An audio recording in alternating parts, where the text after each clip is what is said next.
So when it comes to an environment like today where interest rates are much higher than where they were, say, back in the COVID days, we have lower affordability when it comes to buying a house and qualifying for a mortgage. So what I mean by that is the stress test has a direct impact on how much you can qualify for a mortgage. So in this video, we're going to be breaking down the differences from back in 2022 all the way up to 2023 and today. And we're also going to give you a hypothetical number based off of 1 to 2 years out from now. So stick around to the end of the video because you might actually be shocked as to how much we can afford today and the actual household income we need in order to qualify for the mortgage example that we're going to give you.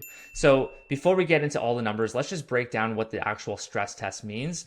So the stress test, the government put it in place, and it's really there to dictate how much affordability you can have when it comes to qualifying for a mortgage. So in other words, you have to qualify for a higher amount than whatever your actual interest rate is. So you're not just qualifying at the rate that you get, you're qualifying at the stress test rate.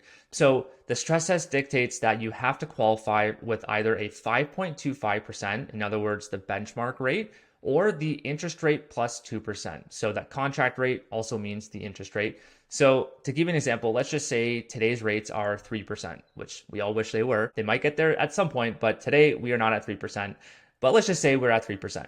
Then you're either qualifying at 3 plus 2%, so 5%, or the qualifying rate at 5.25%.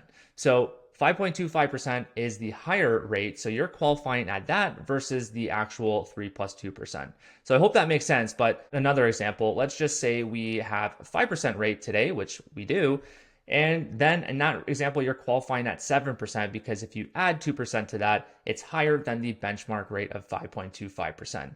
So as you can see, as rates increase, the affordability becomes lower because you're having to qualify at a higher amount. So now that we kind of laid out the foundation in terms of how the stress test works, let's go through the numbers and compare the different years. In this example, we're going to use a purchase price of $750, a down payment amount of $50K, and a mortgage amount of $700K. So back in 2022, you had an interest rate of 2.5%, a qualifying rate at 5.25%, because again, the stress test, if you're adding 2% to that 2.5%, that's 4.5%, which is lower than the benchmark. So then we're qualifying at the benchmark rate of 5.25%.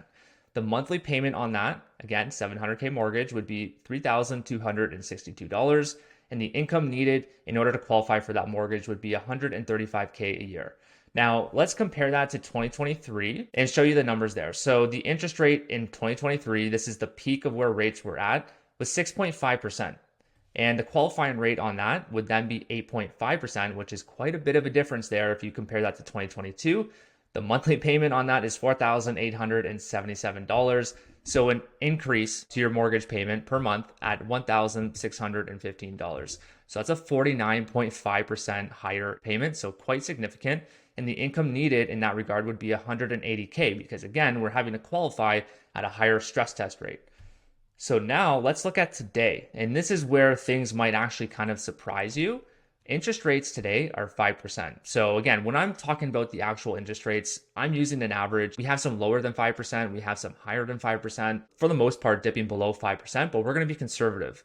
The qualifying rate on that would then be 7%. The monthly payment, $4,072. We're going to have a decrease of $805 per month, so 11% lower, and the income needed is $160K. So we're getting there. If you want to compare this back to 2022, the income needed was $135K. Today it's $160. If you go back to 2023, we had $180K that we needed. So we're on the right trajectory. And if you can compare that to 1 to 2 years out from today, now we're going to use some hypothetical numbers, but we all know rates are going to continue to decrease. It might take a bit longer than we all hoped for, but we do know they will be decreasing. So if we use an interest rate of 4%, so only 1% lower than what we're at today, the qualifying rate on that would then be 6%. The monthly mortgage payment would be $3,683. The decrease to that would be $389, so another 9.5% lower, and the income needed is $145. So if you compare that to 2022, it's only $10K more from an income perspective. So yes, we're not there yet, but it might happen sooner rather than later. We don't know. It might happen later than sooner. We really don't know what the Bank of Canada is going to be doing. We've already seen that one decrease, whether they decrease in July or if they wait till September, we shall see. But point being, if you are waiting on the sidelines, this isn't to say, hey, you got to go out there shopping right now. But with that being said, we all know that once rates start decreasing even more, a lot of people are going to be flooding back to the market and prices will be continuing to increase at a pretty significant amount. So that's my opinion. I would love to hear your thoughts. Comment down below. We'll see you on the next week's video. Cheers.